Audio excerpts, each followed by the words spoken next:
Podobe znanja.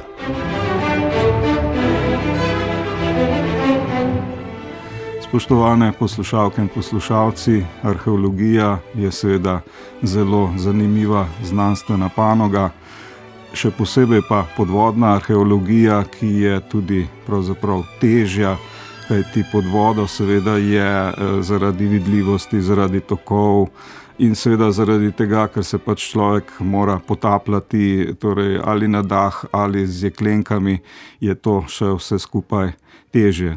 Tudi v Sloveniji imamo kar precej podvodne arheologije, in sicer v naših rekah.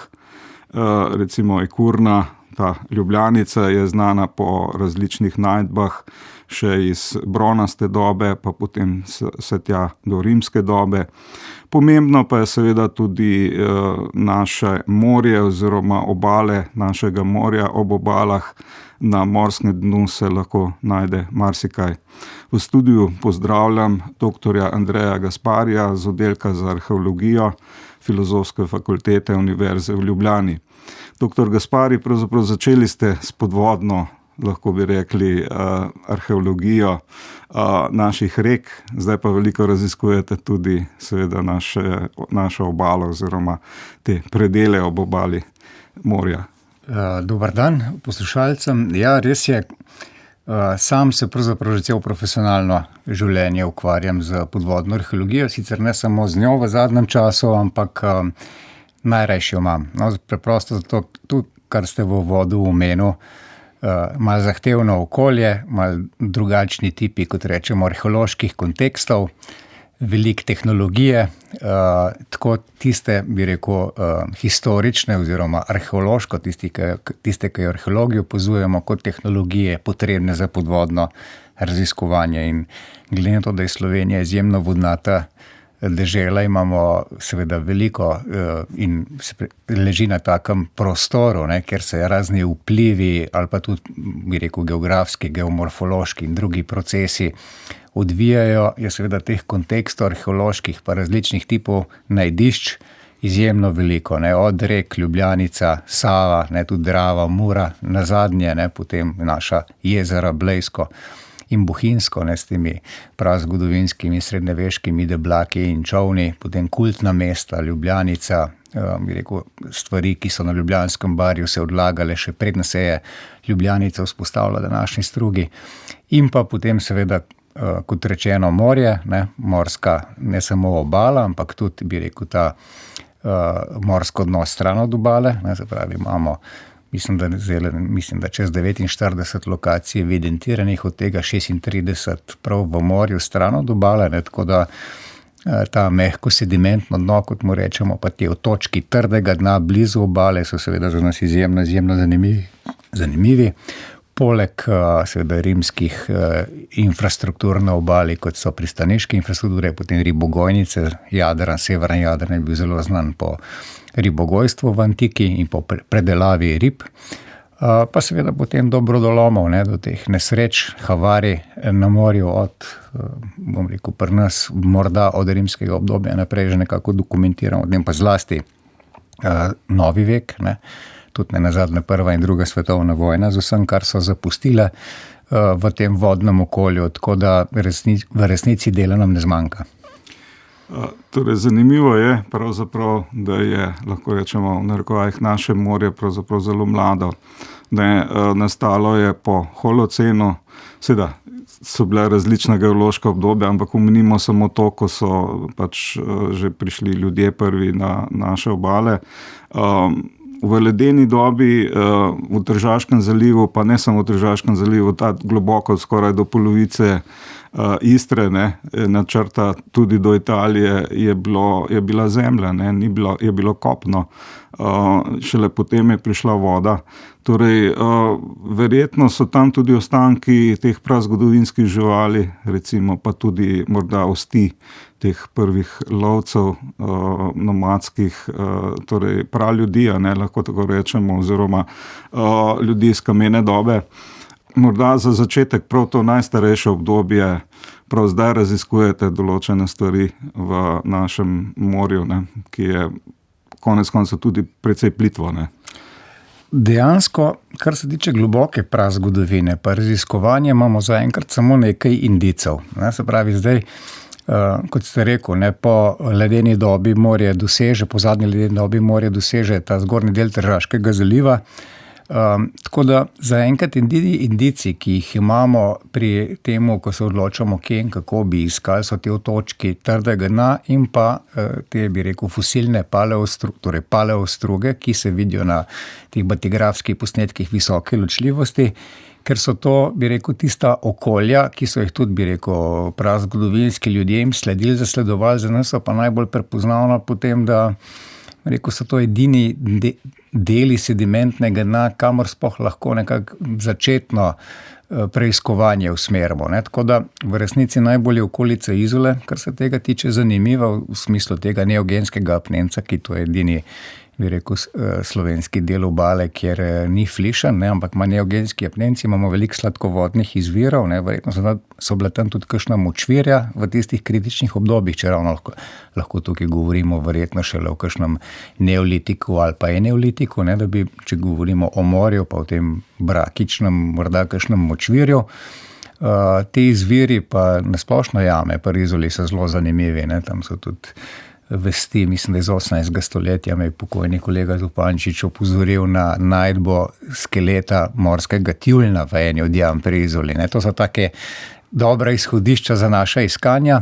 V resnici pa, rekel, razna koščena orodja ali pa lovski pripomočki in tako naprej, to se zaenkrat nimamo konkretnih podatkov, ki bi nas točkovno malo bolj usmerjali. Zato pa smo tako pozorni pri raznih vrtanjih, ki jih kolegi geologi vršijo, ker se te dejansko depoziti, pa njihova debelina in njihova kronologija nekako zdaj ugotavlja, tako da vsi te indici so tisti, ki nam bi lahko potem omogočali malo bolj, bi rekel, fokusirano iskanje teh, čeravno so taka odkritja bolj kot ne vedno stvar enega naključja, tako da smo seveda vedno zadovoljni, če nam kdo sporoči kakšno najdbo, ker v resnici take stvari je težko iskati. Zelo in je tukaj dejansko neka intervencija od zgoraj potrebna, da se nekaj najde. Seveda je tudi pri podvodni arheologiji zelo pomembno naravno okolje. Tukaj imamo žal, seveda veliko težav imate arheologi z recimo podvodnimi močnimi tokovi, pa predvsem verjetno tudi z velikimi neurji, ki razmečejo razne stvari. Zdaj smo imeli pred kratkim hudo neurje, recimo v okolici, pravzaprav v Piranskem zalivu, in je bilo tudi morsko dno se takrat precej spremeni v takih ekstremnih pogojih. Ampak če gledamo seveda severni Jadran kot del Sredozemlje pa večkrat rečemo, da je ena od zibelk civilizacije, oziroma različnih civilizacij. Po severnem Jadranu so pluli že Iliri, celo Grkija, menda so imeli neko naselbino celo tam nekje blizu Kopra, ni še odkrita, ampak pač po nekih virih oziroma bi morda celo bila.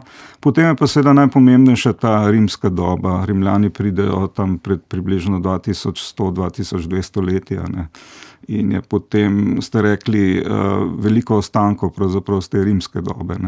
Takrat je pravzaprav tudi slovenska obala, sedanja, precej že, lahko bi rekli, pozidana, oziroma je več manjših naselij, ne še mesta, kot Civitas, ampak tudi dokaj pomembnih lokalnih pristanišč. Ja, dejansko, kar se tiče globoke prazgodovine, recimo kolegi z Hrvaške, tule praktično tako južno od Savudrije, se pravi Zambratija, je bila odkrita ena najstarejših ladij v Sredozemlju.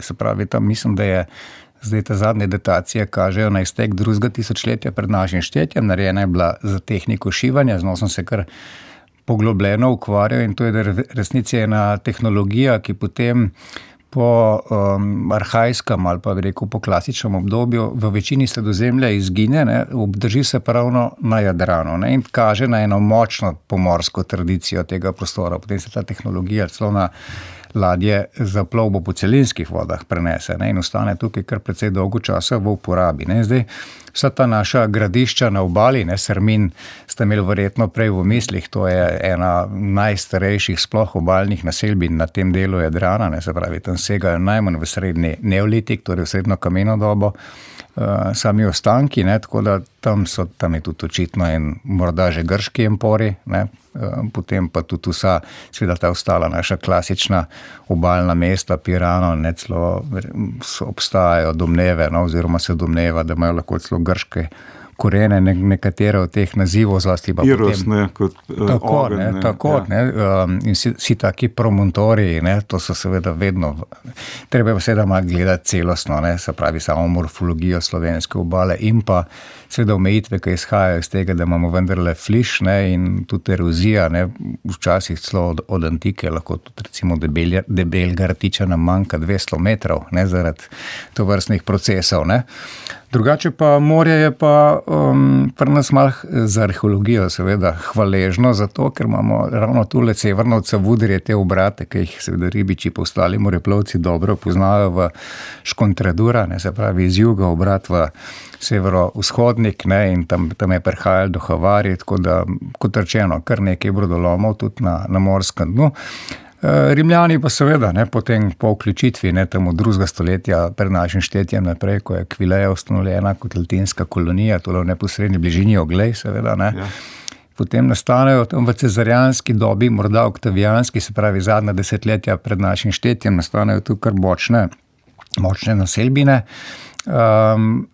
Lahko tudi neke vrste civitates, ne, ki potem ne postanejo municipi ali pa bi rekel same kolonije, no, ampak vendarle pomembne naselbine, ki gospodarsko zlasti izkoriščajo te dele obale in pa potem te velike kompleksi obalnih vil, ki jih običajno vedno spremlja neka gospodarska osnova, neka dejavnost in ravno tu med Piranom in Portorožom, ne, ta del je izjemno zanimiv, ne, imamo na eni strani Bernardinski kompleks kot zelo verjetno eno res veliko ugledno vilo, potem same fornače, poznate ime Fornax, Fornacis izvira iz morda opekarskih peči ali pa morda peči za izdelavo neke druge keramike, tudi tam je kolega Stokin odkril močne depozite, torej zadnjih desetletij pred našim štetjem. Potem Fizine, spet ad Figulinas, ne, spet en tak antični morda toponim, tam smo raziskovali že, tam je Pomorski muzej z gospo Elico Bultin Tomesor, pa z potopljači Husarjem njihovim in znanim Zvonetom Kraljem so raziskovali že v 60 letih, ne, tam je ta znana ribogojnica z 2 ribogojniškima bazenoma, pa potem tudi obalna naselbina, tako urejena za nekim gospodarskim, verjetno ladjedelniškim delom, ne, se pravi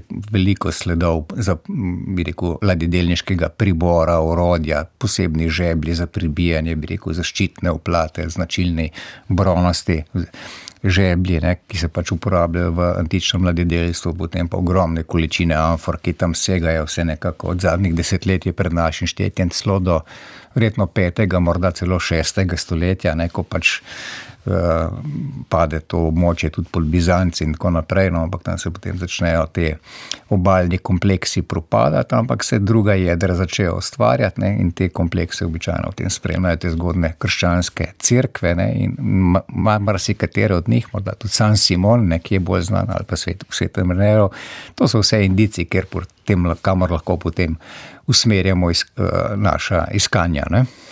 No, recimo ravno Piranski akvarij, ne, tam blizu, oziroma vse so še neki zidovi ohranjeni, je bila cerkev svetega Nikolaja, ne, zavetnika mornarjev, ribičev, skratka vseh, ki plujejo po morju.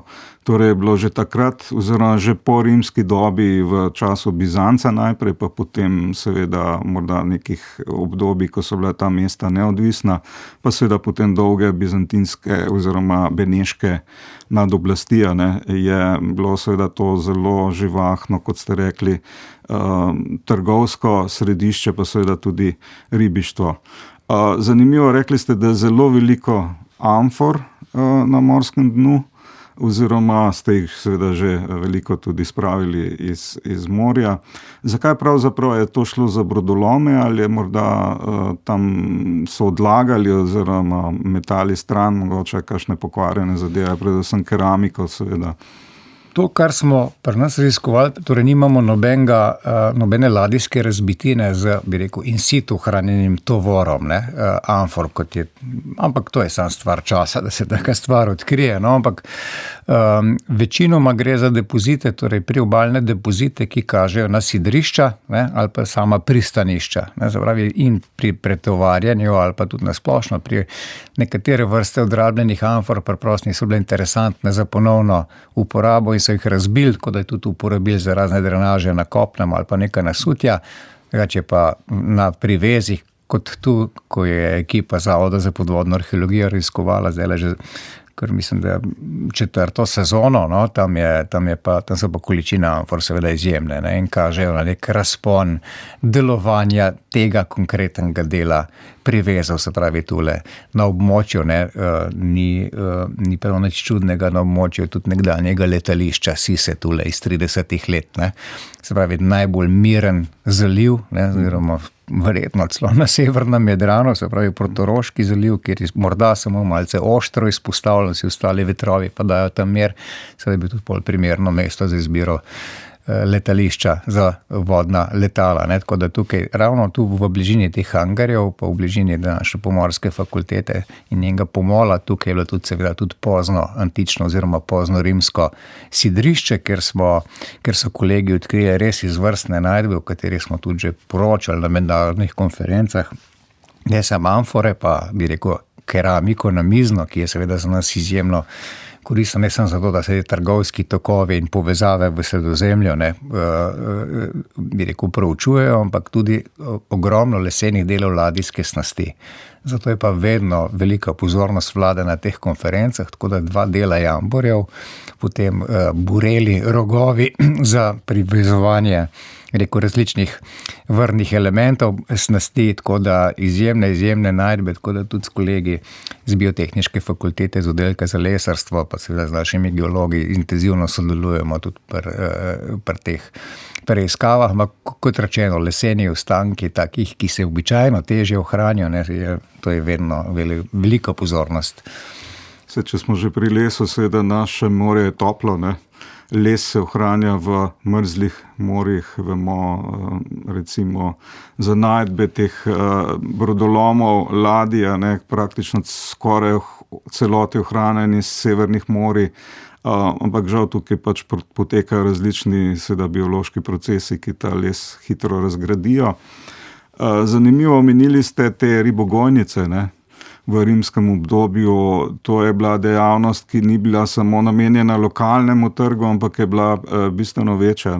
Celotni severni Jadran pravzaprav z ribami oskrbuje številna mesta ob obali, pa potem so seveda tudi obrati za predelavo rib, soljenje, recimo, vlaganje, ta znamenita rimska omaka, ja, verjetno precej ostrega vonja in okusa tudi, Ampak zanimivo je, da prav tukaj v naših krajih je bilo veliko ribogojnic, Ja, bi rekel, najbolj emblematične ali pa tiste značilne, znane so na terenski obali, pa bi rekel tule današnja Portugalska, Španija, tudi Severna Afrika, ta del, zlasti Tingitana, Mauretanija, potem pa delno tudi Črno morje, ampak zlasti potem ta vzhodna obala Jadrana in ta zlasti vzhodna obala severnega Jadrana. Se pravi, vse nekako od Čedasa oziroma Tržiča, potem vse mimo Slovenije in potem nekako dol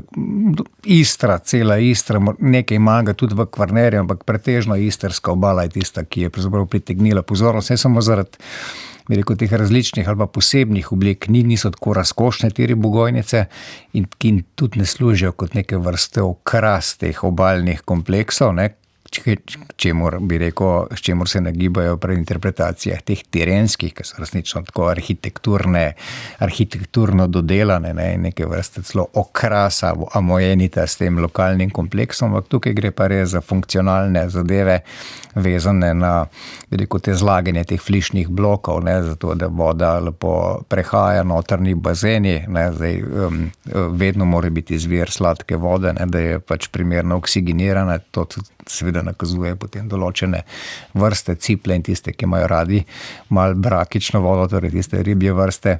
Takrat samih prav kompleksov za predelavo nismo na obali odkrili, razen nekih odlomkov teh velikih pitosov, ne, se pravi teh shramnih posod, ki bi morda lahko na to kazali, pa seveda tistih omemb, bi rekel, kupov, školjk, zapravo niti ne školjk, ampak teh volekov in podobnih mureksov, ne, ki so jih verjetno uporabljali tudi za izdelavo škrlatnega barvila. Ne, se pravi, to je tukaj na območju Bernardina. Izjemno drago, ne, seveda. Tako, ne, tako da tukaj je kar cel diapazon teh dejavnosti, ne, povezanih, tako da zdaj, kako je pa z amforami ali pa specifičnimi amforami, to je malo zanimivo, ne, ni nujno seveda, da smo vedno in samo keramični vsebniki, ne, ker imamo malo težave pri taki količini jadranskih ribogojnic, kaj so torej res tisti vsebniki, ker vsa tipologija amfor, ki jih poznamo, so na eni strani amfore za vino, na drugi strani pa amfore za oljčno olje, ki so jih pač izdelovali v ta istih gospodarskih kompleksih. Ne. Tako da to je kar še eno veliko vprašanje, medtem ko potem v 4. ali pa 15. stoletju, kjer tukaj izrazita prevlada, bi rekel, amfor, ki prihajajo iz severnoafriškega prostora, ne, tukaj bi pa lahko morda res prišlo do ponovne uporabe, ampak mi pa ne vemo natančno, do kakšne mere te kompleksi, ki se ukvarjajo s predelavo rib, v tem času res še živijo. Ne. Nekako ene indici so, da v 4. oziroma 15. stoletju to ni več aktualno. Ne. Preprosto, da nekako ta dejavnost zamre. Ne. Tako da je vprašanj tukaj ogromno, na te pa lahko, bi rekel, v teh primerih bolj, ne samo izkopavanje na kopnem, odgovorijo. Ne. Torej, v morju imamo pravka vedno z eno stratigrafijo, ne, z nekimi depoziti, ki nam kaže na eni strani pogoje, ne, se pravi odlaganja, na drugi strani kronologijo, ne samo arheološko kronologijo, ampak tudi C14, bi rekel, ali pa AMS datacije, bi rekel, posameznih elementov iz teh vrtin, ki jih geologi kolegi jemljajo, potem tudi seveda sama situacija na podlagi prisotnosti živalskih vrst z morsko biološko postajo tukaj sodelujemo. Ne. Na drugi strani pa, če se vrnemo potem na morje, pa na ostanke v morju, bi rekel, na mehkem sediment na dnu, tam je včasih, seveda z globino je ohranjenost vedno boljša. Govorim tudi z globino, bi rekel, vodnega stolpca, ne samo za globino zakopanosti v sedimentih. Ne. Tako da lahko tukaj določene konkrecije ali pa koreligene tvorbe celo ustavijo propad lesa. Ne. Tako da je vedno, bi rekel, vsi te naši brodolomi in ladje in iz lesa in iz kovine so obrasli, kar je v tem primeru dobro, ker če ta obrast odpade, tako, ta obrast dejansko ohranja. Ne vedno, ne, neki, ko se stabilizirajo neki pogoji, ne, sta kislo zlasti, ne, takrat potem se to ustavi, propad, to je zlasti pri kovinskih razbitinah velik problem. Omenila sva rimsko dobo, zdaj če preskočiva, ne, pač tudi časovno zaradi oddaje na bolj, bi rekel, moderne čase. Severni Jadran je seveda vedno bil, lahko bi rekli, neko središče tudi lokalne trgovine, pa ne samo lokalne v beneški dobi, recimo iz naših obal v Benetke so pač različno blago, predvsem kmetijske pridelke vozili v Benetke, pa les recimo in podobno, gradbeni material različen. Ampak v moderni dobi seveda s pojavom železnih, ne, jeklenih ladij, parnikov, ne, je pa tudi zanimiv Severni Jadran, pravzaprav najbolj znamenita ladja Rex, ne, italijanski, ni bil del podvodne arheologije, ker so ga potem takoj po vojni razrezali, seveda zaradi te gmote ogromne jekla, ne, ki so ga potem predelali, ne, pretopili. Ampak vseeno, verjetno ostankov je veliko, tudi iz druge svetovne vojne, ne, teh, recimo pred Piranskim akvarijem je tista težka strojnica, ne, ki je pač nek nemški patruljni čoln je potopilo zavezniško letalo ali letala. S tem se tudi soočate, ne, v severnem Jadranu, s takimi najdbami. Ja, bi rekel, kar se Reksa tiče, je zanimivo, ne. Reks je seveda bil pretežno zrezan, kot ste rekli, ampak nekako smo mnenja, da sta vsaj še dve lisi v morju, ne, tako da se nekako, in tudi ta odtis je zelo spektakularen, precej je seveda ladijskih ostankov, ampak tam bo treba malo večji projekt, pa bi rekel, malo bolj ciljno se odločiti, kaj in kako prezentirati, na kakšen način, bi rekel, to malo približati javnosti. Res je, da ni tako spektakularno, kot bi lahko pričakovali, ampak so pa deli, ki so zanesljivo vredni, bi rekel, varovanja, pa tudi prezentacije, ne nazadnje, tam je v neposredni bližini en podobno tudi rimsko pristanišče in se da kakšno zanimivo zgodbo tudi v povezavi z občino Izola pa z lokalnimi temi akterji vzpostaviti. No. Tisto, kar se pa tiče tega Marine Far Prama, ne, se pravi tega transportnega čolna nemškega, ne, seveda druga svetovna vojna, zdaj nedavno smo imeli en resen primer odličnega sodelovanja, ne, zdaj v nekih, takrat še v bivši Jugoslaviji je ta neznani potapljač Zvone Kralj raziskoval ta R-15, ne, se pravi ob tule takoj pod Savudrijskim mrtom, ki ga je britanski torpedni čoln spravil na dno, ne, in tam je odkril to slavno enigmo na čolnu in ta protiletalski top, ki je bil pred Piranskim akvarijem, je točno iz R-15, ne, se pravi iz današnjega hrvaškega morskega dna in no, ta zgodba s tem je pa sploh interesantno, no, smo še nekako zdaj v preiskovanju vseh teh detajlov v zvezi s to enigmo, ker zdaj smo na Zavodu za gradbeništvo, ki so dobili nov To je stroj za dešifriranje oziroma šifriranje nemški. Tako CT so zdaj na novo poskenirali te ostanke enigme, ki smo jih pač pridobili, ki jih ima zdaj v parku vojaške zgodovine v Pivki, tako da se bojo zadnje nastavitve rotorjev lahko, bi rekel, preučile, ugotovile in če jih bomo dobili, zadnje nastavitve, te imajo tako imenovane Ringstellungen, ne, se pravi, ki so pa v kodnih knjigah zapisani in National Security Agency, ne, hrani, še v tajnosti, zanimivo, te kodne knjige, ampak bomo prosili, če lahko nam povejo, na katero kodno mrežo je bila zadnja nastavitev, se pravi, te enigme, ki je bila odkrita. Tako da druga svetovna vojna, seveda, ne, kle noter imamo dva nemška lovca, torej BF-ja, Messerschmitta, ne, ki sta pa se bojimo ene 50 metrov na italijanski strani. Bomo pa z italijanskimi kolegi bomo sodelovali. Tako da ja, zelo zanimive zadeve so tudi iz tega obdobja. Ja. Dr. Andrej Gaspari, arheolog z Filozofske fakultete Univerze v Ljubljani. Najlepša hvala za ta pojasnila. Želim vam seveda veliko sreče, da najdete tako ta letala, recimo iz, lahko bi rekli, najnovejših obdobij, pa tudi morda kakšno mamutovo kost, recimo, ne. Tudi to bi bila zelo zanimiva najdba za ta naš del morja. Skratka, podvodna arheologija, bi rekli, lahko cveti in bo cvetela še naprej tudi v našem morju. Hvala lepa tudi vam, spoštovane poslušalke in poslušalci. Oddajo smo oblikovala tonski mojster Jernej Boc in Tomaž Grden. Podobe znanja.